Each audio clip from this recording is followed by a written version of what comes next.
बिस्मिल्लाहिर्रहमानिर्रहीम। अस्सलाम वालेकुम। आज 10 फरवरी है और दिन है जुमे का। बहुत अहम अपडेट है और लगता यूँ है कि 8 फरवरी को जो इंतखाबात चोरी किए गए, जो मैंडेट चोरी किया गया, वो मनसूबा ख़तरे में पड़ गया है। और एक ऐसी पेशरफ्त हुई है कि अगर ये मामला आगे बढ़ता है तो फिर बहुत सी डेवलपमेंट्स होंगी और पाकिस्तान का सियासी मंजरनामा आपको तब्दील होता हुआ नज़र आएगा।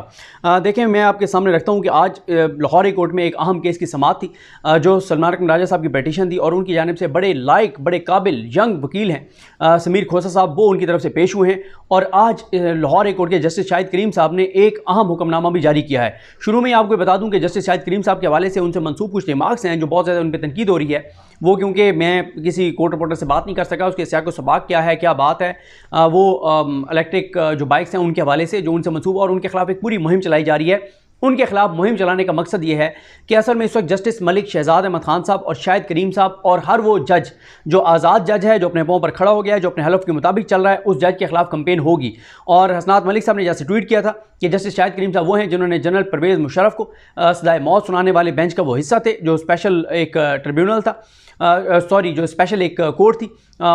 उसका वो हिस्सा थे, उस स्पेशल कोर्ट का, ट्रिब्यूनल तो नहीं, वो स्पेशल कोर्ट थी, खुसूसी अदालत थी, उसका वो हिस्सा थे। और जस्टिस शाहिद करीम साहब के इसके अलावा भी बहुत अहम फैसले हैं। और ये भी आपको बता दूं बल्कि कि जस्टिस शाहिद करीम साहब जो हैं, जो 2 सीटें तहरीक इंसाफ के से रीकाउंट के नाम पर छीनी गई थी, वो दोनों सीटें वापस जो आई, उनमें से एक फ़ैसला जस्टिस शाहिद करीम साहब का था और वो था बिलाल इजाज साहब वाला हल्का जो गुजरांवाला वाला है। आपको इसी के साथ मुझे एक और अहम अपडेट याद आ गई है, वो ये है कि जस्टिस काजी फाइज ईसा साहब ने एक बड़े अहम मामले पर नोटिस जारी कर दिया है और वो मामला है राना फराज नून साहब का। राना फराज नून जो लोधना से जिनका तल्लुक है, जो इलेक्शन जीत गए थे और इलेक्शन जीतने के बाद अब्दुर्रहमान कांजू ने इलेक्शन कमीशन ऑफ पाकिस्तान को एक दरख्वास्त दी रीकाउंट की, और रीकाउंट की जितनी भी दरख्वास्तें पीटीआई ने दी वो सारी मुस्तरद हो गई, क्योंकि कहा गया कि कंसोलिडेशन हो गई है तो अब आप ट्रिब्यूनल्स में जाएं। लेकिन 2 दरख्वास्तें इलेक्शन कमीशन ने रीकाउंट की एक्सेप्ट की और वो दोनों दरख्वास्तें नून लीग की थी और दोनों में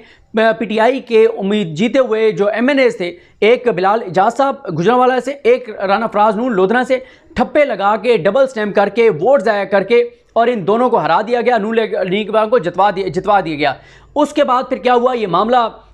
हाई कोर्ट में गया और हाई कोर्ट में एक जो ज़बरदस्त फैसला है वो शाहिद करीम साहब का है, एक शायद जस्टिस शकील का है। दोनों ने कलअदम कर दिया इलेक्शन कमीशन के वो जो रीकाउंट वाले ऑर्डर्स थे उसको, और इस तरह से 2 सीटें पीटीआई को वापस मिल गई थी। ये भी एक वजह जैसे शाहिद करीम साहब के खिलाफ मुहिम की। और फिर शाहिद करीम साहब का फैसला और वो जस्टिस शकील साहब, अगर वो मैं नाम दुरुस्त ले रहा हूँ, उनका था, ये 2 फैसले, इनमें से एक राना फराज नून वाला चैलेंज कर दिया गया सुप्रीम कोर्ट में अब्दुर्रहमान कांजू की जानिब से। उस पर जस्टिस काजी फाइज ईसा साहब ने नोटिस कर दिए हैं। और अगर काजी फाइज ईसा साहब ये बात नून लीग की मान लेते हैं कि रीकाउंट हो सकता था और रीकाउंट के नाम पे पीटीआई वालों को हराया जा सकता था, तो फिर मैं आपको बता दूं कि पीटीआई की वो जो 20 नशिस्तें उमर अयूब साहब और ये सब कहते हैं कि, और आई थिंक रऊफ हसन साहब ने भी एक प्रेस कॉन्फ्रेंस में ये इंकशाफ किया था या ये बात की थी कि, या पीटीआई ने ओवरऑल बार इस पर बहुत बात की थी कि जो सिकंदर सुल्तान राजा हैं उनके साथ ही कमिटमेंट हुई है कि आप अगर 20 सीटें पीटीआई से लेकर और नून लीग को दे देंगे तो आपको बैरून मुल्क आपकी इस नौकरी के बाद आपको सफीर लगा दिया जाएगा। ये बात उमर अयूब साहब ने तो की थी, रऊफ हसन साहब मुझे याद नहीं उन्होंने कही थी नहीं की थी, बहरहाल पीटीआई की तरफ से ये बात आई थी। अगर जस्टिस काजी फाइज ईसा साहब ये इनकी एक्सेप्ट कर लेते हैं तो 2 सीटें फौरी तौर पे पीटीआई की चली जाएंगी, एक चली जाएगी राना फराज नून वाली और एक चली जाएगी ये बिलाल इजाज साहब वाली, और ये दोनों सीटें जाएंगी और इलेक्शन कमीशन को हथियार फराहम कर देंगे जस्टिस काजी फाइज ईसा साहब। और लगता यह है कि अब ये भी हो सकता है, और पीटीआई के कुछ लोग कह रहे हैं, पीटीआई के वकील ने तो यहां तक कहा कि हमें सुप्रीम कोर्ट में जस्टिस काजी फाइज साहब पर एतराज़ करना चाहिए कि आप ये केस मत सुने, क्योंकि उसकी वजह यह है कि जस्टिस काजी फाइज ईसा साहब जो हैं वो क्योंकि उधर से मखसूस नशिस्तें वाला जो मामला है वो एक ऐसा ऑर्डर आया है कि अब हुकूमत के पास 2 तरह एक्सरीत नहीं रही, तो काजी साहब अगर ये रास्ता खोल देते हैं तो पीटीआई के 20 एमएनएस को फारिग करके इधर से जो है वो नंबर गेम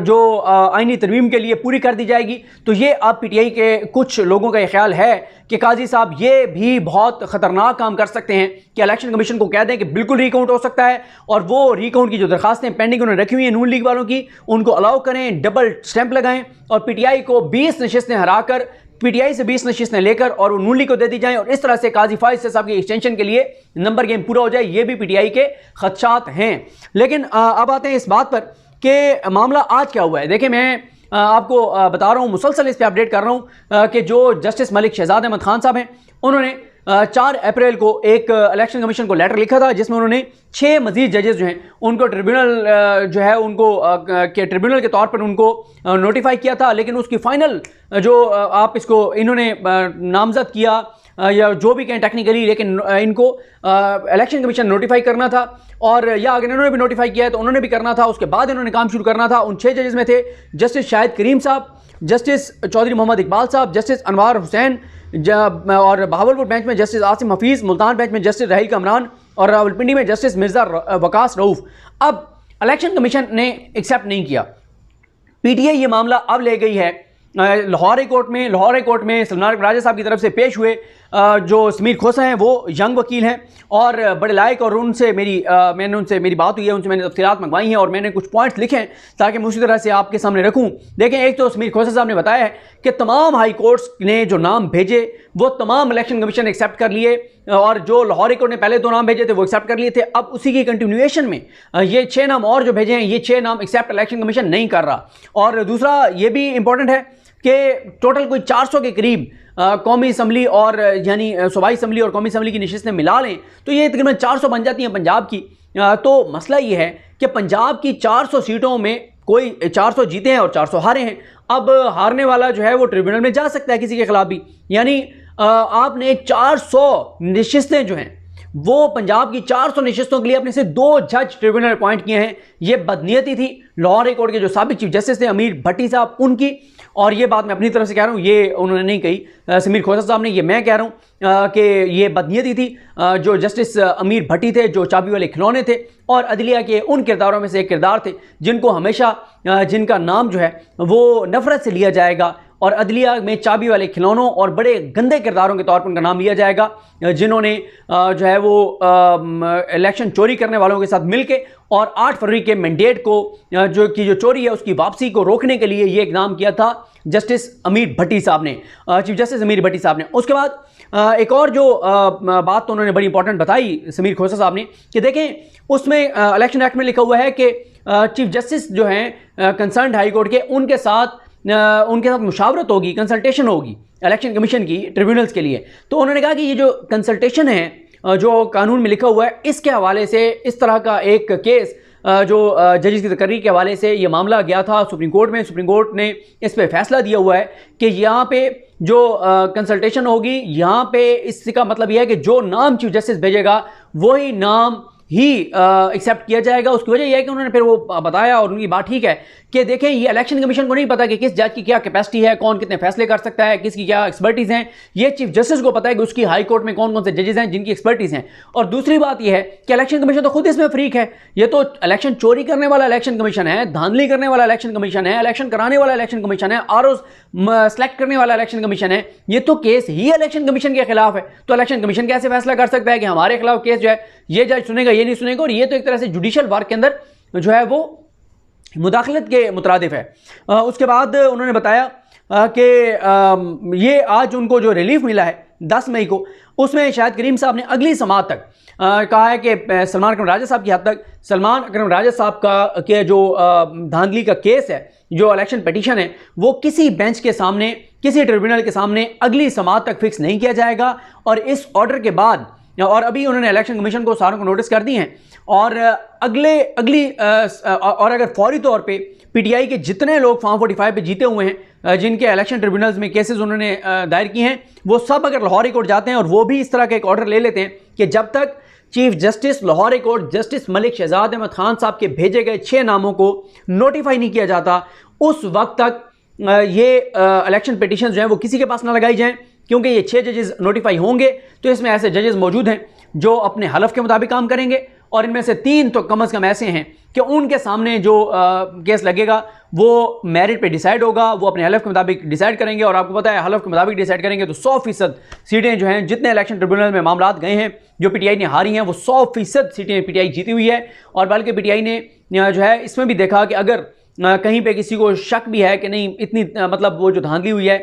वो अगर ना भी होती तो तब भी मैं हार जाता, फ़र्क होता, तो उनको कहा गया कि आप बेशक इलेक्शन पिटीशन ना करें, लेकिन बाकी सब ने इलेक्शन पिटीशंस की हैं। और ये मामला अब अगली समाअत जब भी इसकी होगी रिटर्न ऑर्डर आएगा तो पता चलेगा, उस तक सलमान अकरम राजा साहब के हवाले से रोक दिया गया है और सलमान अकरम राजा साहब जो हैं वो इससे पहले भी बहुत अहम मामला अदालतों में लेकर गए हैं, उनकी बहुत सी चीज़ें सुप्रीम कोर्ट में पेंडिंग हैं। तो अब ये मामला है और अगर ये 6 जज इसी केस में डिसाइड होगा और अब ज़ाहिर है ये एतराज़ करेंगे शायद करीम साहब पर, क्योंकि शायद करीम साहब का भी नाम था इसमें, उनको भी कहा गया था इलेक्शन ट्रिब्यूनल के तौर पर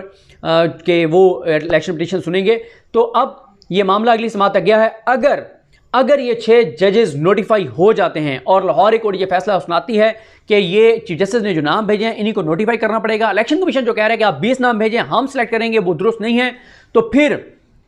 8 फरवरी के मैंडेट चोरी का मामला अपने मंतकी अंजाम को पहुंचेगा। एक चीज़ और क्लैरिफाई कर दूं, मैं अपनी वीडियोज़ में कहता रहा पहले कि 120 दिन जो हैं वो होंगे इलेक्शन ट्रिब्यूनल के पास, लेकिन वो मुझे उन्होंने बताया है कि 120 दिन नहीं 180 दिन है। इलेक्शन ट्रिब्यूनल ने 180 दिन के अंदर अंदर जो डेट ऑफ फाइलिंग है उससे 180 दिन के अंदर अंदर इलेक्शन ट्रिब्यूनल ने जो इलेक्शन पिटीशन है उसका फैसला करना है। तो ये है सूरत हाल, लेकिन ये बहुत बड़ी डेवलपमेंट है और इससे अगर ये 6 जजेस नोटिफाई हो जाते हैं, जो नाम जस्टिस मलिक शहजाद अहमद खान साहब ने भेजे हैं ये नोटिफाई हो जाते हैं, तो 8 फरवरी के